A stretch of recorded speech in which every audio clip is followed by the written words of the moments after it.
Hello students, today we are going to discuss chapter depreciation.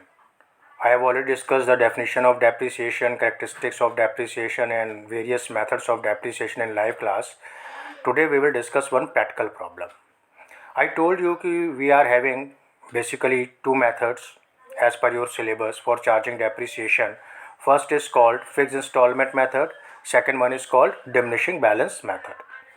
In fixed installment method, rate of depreciation, amount of depreciation will remain constant.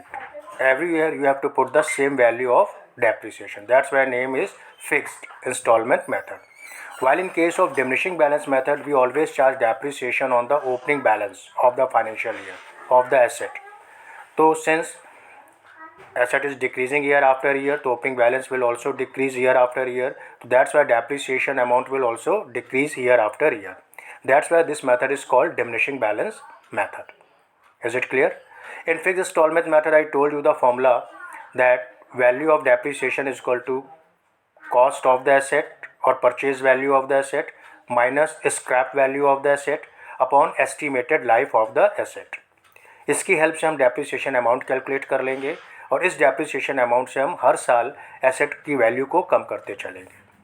Now see the journal entries. Very first entry, when asset is purchased for cash. Since asset is your real account, asset is coming into the business, cash is also your real account, cash is going out from the business. To apply the real account formula, debit what comes in and credit what goes out. That's why we will record the entry asset account debited to cash account.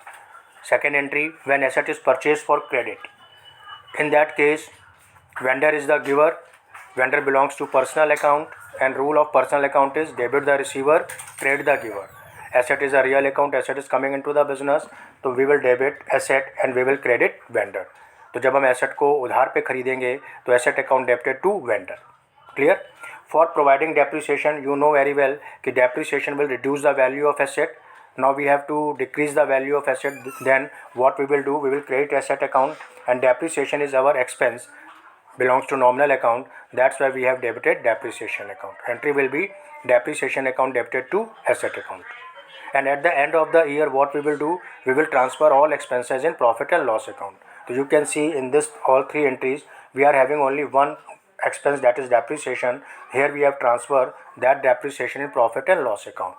So next entry will be profit and loss account debited to depreciation account. Clear? Now for sale of asset, when we are selling the asset, asset is going out, money is coming into the bank. That's why we are recording entry bank account debited to asset account. Clear? And after that, for profit or loss on sale of asset, entry will be asset account debited to profit on sale of asset account. Clear? अगर हमें profit हो रहा है तो हम profit को credit करेंगे, asset account debited to profit on sale. अगर हमें लॉस हो रहा है तो हम लॉस को डेबिट करेंगे, loss on sale of asset to asset account. Clear? Profit हमेशा क्रेडिट होगा और लॉस हमेशा डेबिट होगा, और उसके अकॉर्डिंगली एसेट को हम या तो डेबिट या क्रेडिट करेंगे. Clear? Now transfer the profit and loss on sale of asset in main profit and loss account. तो अगर प्रॉफिट हो रहा था तो आपने क्या किया? Profit on sale of asset account debited to PL account, profit को क्लोज कर लिया by transferring it in PL account. And second, if there is a loss, what we did, we have debited our main profit and loss account to loss on sale of asset. So these are all entries regarding assets and depreciations.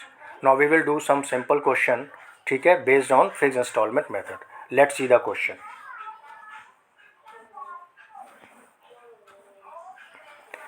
Here is the question. This question is based on fixed installment method. What is the question? A machine costing rupees 5,000 was purchased on 1st April 2012. एक machine हम खरीद रहे हैं जिसका cost कितना है? 5,000. कब खरीद रहे हैं? 1 अप्रैल को. Prepare the machine account for 3 years 2012-13 to 2014-15 after calculating depreciation at the rate of 10% per annum on fix installment. इस केस में हमें डेप्रिसिएशन रेट गिवन है. वो कितना गिवन है? 10%. means we have to decrease the value of our machinery by 10% every year. So what is the cost of the machinery? 5,000. If we calculate 10% on this 5,000, what we will get? We will get 500. So what does it mean? कि depreciation amount will remain 500 every year. Very first year when we prepare ledger of machinery account, very first year as on April 1, 2012, we are purchasing the machine. Entry will be machinery account debited to bank. What is the cost of the machinery? 5,000. At the end of the year, 31st March 2013, we have to provide depreciation. What is the amount of depreciation? 5,000 का 10%, 500. तो by depreciation 500. तो balance is coming 4,500 after 1 year. This balance we will transfer in next financial year as a opening balance to balance BD 4,500. Once again we will charge depreciation rupees 500. Since we are using fixed installment method, so you can observe the depreciation amount is coming same 500 and 500. 4500 की machinery थी, 500 से इसका value और कम हो गया, तो balance left in machinery account only 4000 in second year. We will transfer closing of second year in the third year as an opening balance. In the beginning of third year, what is the balance of machinery? 4000 in our books. Now we will charge depreciation rupees 500 again, and balance left rupees 3,500, and we will transfer this balance in next financial year as an opening balance 3,500. Now you can say कि after charging depreciation rupees 500, ठीक है, for continuous 3 years, balance left in the books after 3 years is 3,500. Is it clear, students? ठीक है, that's all for today.